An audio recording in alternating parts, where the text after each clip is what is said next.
कि कैसी हरि की गति निराली है रे जो, कैसी मेरी पुकारी है रे यहाँ।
अब तो तुम्हारे सहारे के अलावा कोई नहीं है,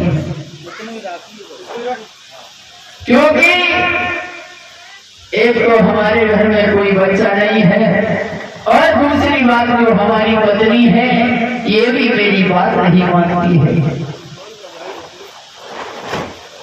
बड़े दुखी हैं आत्मदेव, क्या करूं मैं क्या न करूं,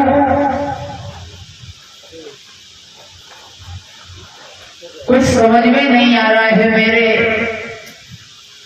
आत्मदेव ब्राह्मण बड़े सुस्त बैठे हुए हैं। तब तक महाराज एक ब्राह्मण का आना हुआ है और जब एक ब्राह्मण आए हैं और उन्होंने देखा है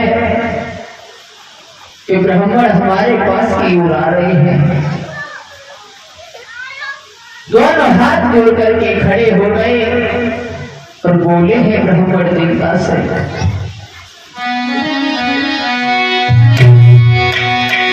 कि दो करे तोरे हाथी और करी अरदास बड़े दुखियारी,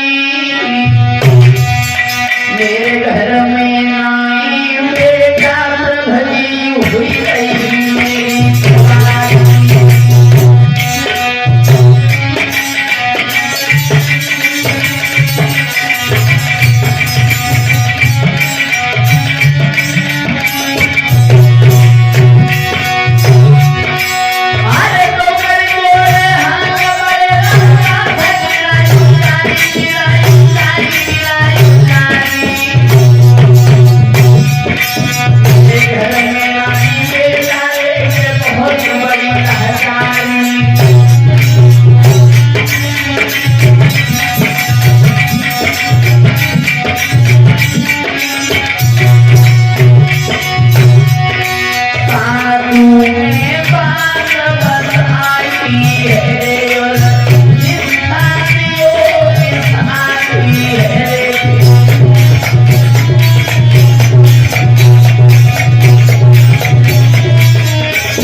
महाराज आत्मदेव ब्राह्मण को उसी ब्राह्मण ने फल को निकाल करके दिया है अपनी झोली से, समझाया है कि जाओ इस फल को ले जाना और अपनी पत्नी धुंधली को जाकर के खिला देना। भगवान के ऊपर भरोसा रखना, वो समय बहुत जल्दी आएगा जो तुम्हारे घर में एक बेटे का जन्म होगा।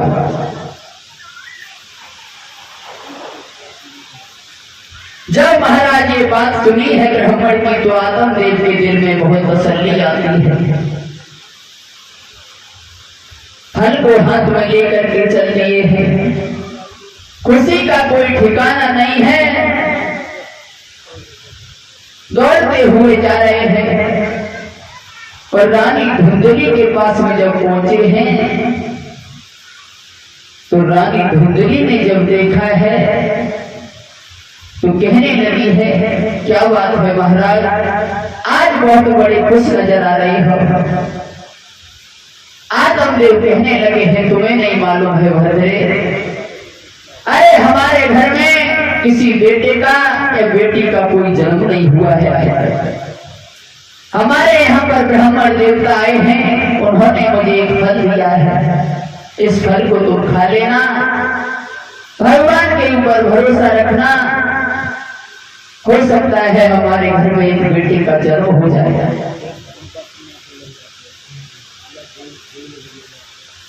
तो महाराज रानी धुंधली पहले तो आत्मदेव ब्राह्मण की कोई बात को नहीं मानती थी, और जैसे जैसे महाराज ने फल को दिया तो रानी ने ले तो लिया और सोचने लगी, खैर कोई बात नहीं, अरे फल को खा लेंगे तो क्या होगा, जाओ महाराज आप जाओ, मैं इस फल को खा लूंगी। तो महाराज वहां से चले आते हैं।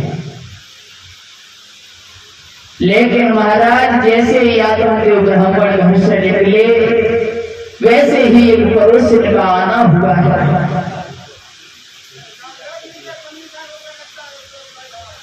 और जैसे ही पड़ोसी का आना हुआ है, तो वह पड़ोसी ने महाराज आग लगा दी। आग तो जल्दी रहती थी, थोड़ा सा और घी डालने का काम किया है।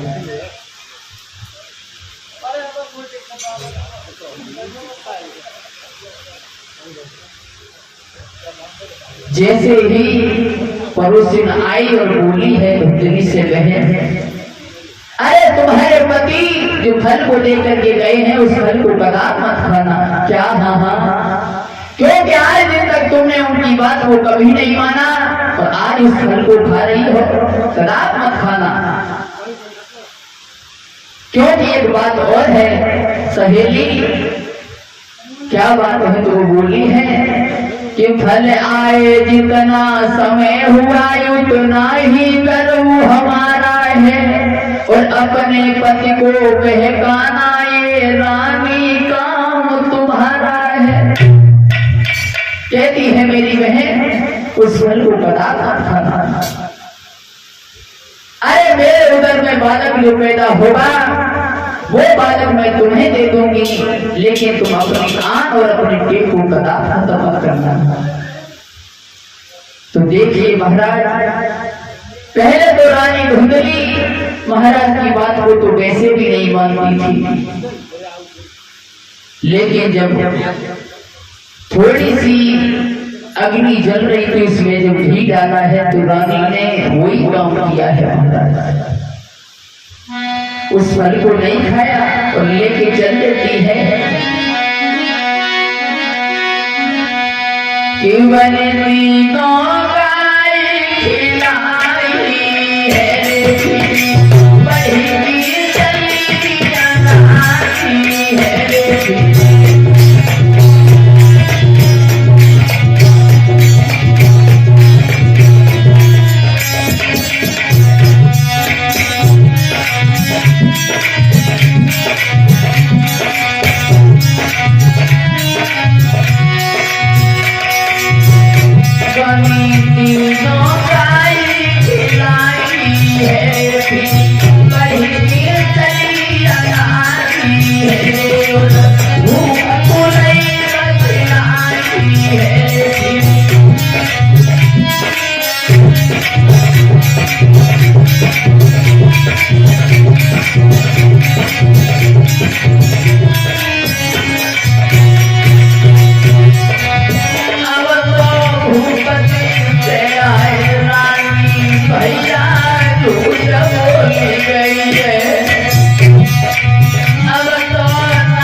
खुशी बहुत मनावे